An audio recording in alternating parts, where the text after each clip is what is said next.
In today's video, I'm going to teach you how to add an admin team member to Wrike. By the end of this walkthrough, you'll know exactly where to click and what to look out for, so you can give someone on your team the right level of access without any confusion. First, make sure you're logged into your Wrike account and you have the necessary permissions to manage access.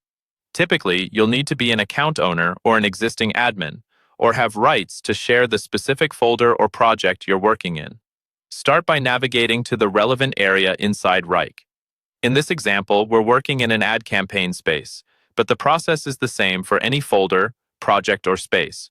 Open the folder or project where you want to add this admin-level team member so that you're looking at its main view. Once you're in the right place, look for the Share option. You'll usually find this near the top of the screen, often close to the title of the folder or project. Go ahead and click on Share. This is where Wrike lets you control who has access and what they can do. A sharing panel or pop-up will open, showing you the current people and teams who already have access.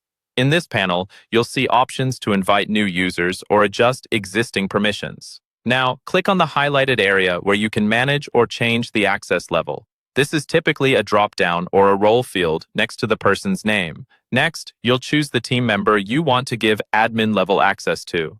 In the original example, a placeholder name is shown, but in your case, you'll either search for your colleague by name or select them from the list of existing users. Make sure you pick the correct person, especially if you have multiple people with similar names.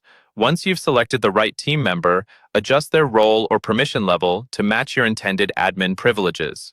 Depending on how your Wrike account is configured, this might be labeled as an admin role or as a higher-level permission set that allows managing sharing and settings.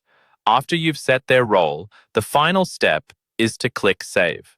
This is important because your changes won't apply until you confirm them.